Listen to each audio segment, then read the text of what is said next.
It was a gift for all of us to see J.J. Watt get released by the Houston Texans. Gives us something to talk about. And look, this is relevant to the Browns. They need to up their edge rush. And quite frankly, J.J. Watt was a guy I think a lot of people were thinking, do you trade for him? Is he somebody you look at for the Browns? Now, you don't have to trade for him. So let's just kick around this J.J. Watt thing a little bit. Mary Kay, your initial reaction when you saw the news today that Watt was being released? Well, I quickly wrote a column saying that that I think that the Browns should jump on this, and I really do.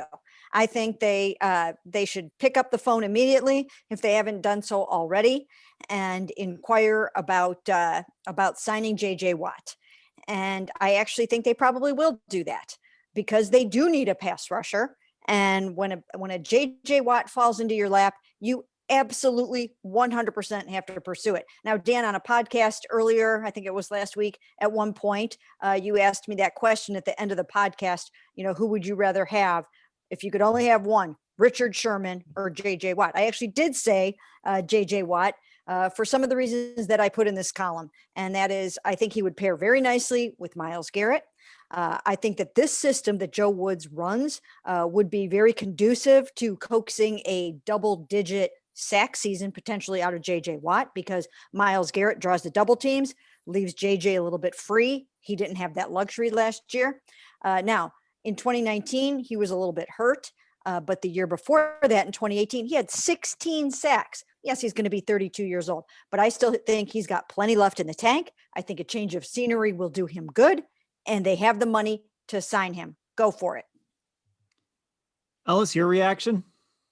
I was surprised at first. I figured that there would be some sort of trade market for JJ Watt, but then when you look at that closer, his number being around the $17 million mark, it probably wasn't going to make a lot of sense. There wasn't going to be a team willing to give up a lot of assets for him to come in at that number. So once I broke that down, it made sense. And then when it comes to the marriage and how it would work with Watt in Cleveland, for everything Mary Kay just laid out, it makes perfect sense. This team was exposed on the edge after losing Olivier Vernon.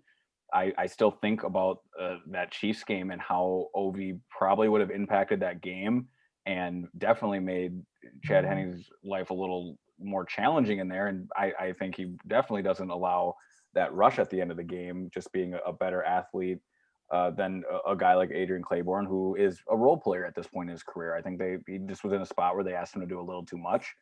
It's a glaring need.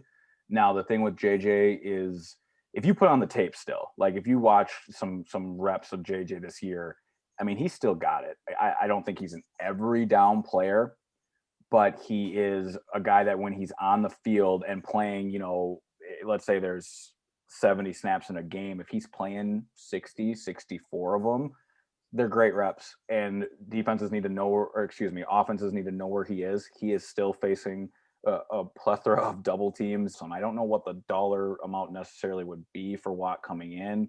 I'm guessing it is going to be in that, 13 to, he was going to make 17 this year. So, he's going to command the type of money that Jadeveon Clowney was looking for last year. I'm sure Mary Kay probably has a little more to say on that. But it makes sense. Now, I think there's other options out there that are attractive for JJ. Both his brothers play in Pittsburgh. He's got Wisconsin connections. The Packers are looking for an edge rusher. So there's going to be a market for him. But specifically for the Browns, I think he'd pair well, not just to bookend each end, but I think his versatility also, he's built like a defensive tackle. He's just athletic enough to play on the end. So they could slide him in. Imagine putting Myles Garrett and JJ Watt on the same side of the football. Now, just strategically, X and O's wise, you can't really double team both. They're both on the same side of the ball. So my wheels are spinning with this one. If it does end up happening, I'd love to break down some tape on it. And like Mary Kay said, it's a match that makes sense. I actually think he would love it here. This is a good place to be now. Players love playing for this coaching staff.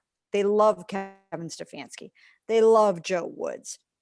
Now, I don't know if he would have Chris Kiffin as his defensive line coach anymore, because he's getting some attention as the Green Bay Packers defensive coordinator. I don't think they've hired anybody yet. But I think he would love it here.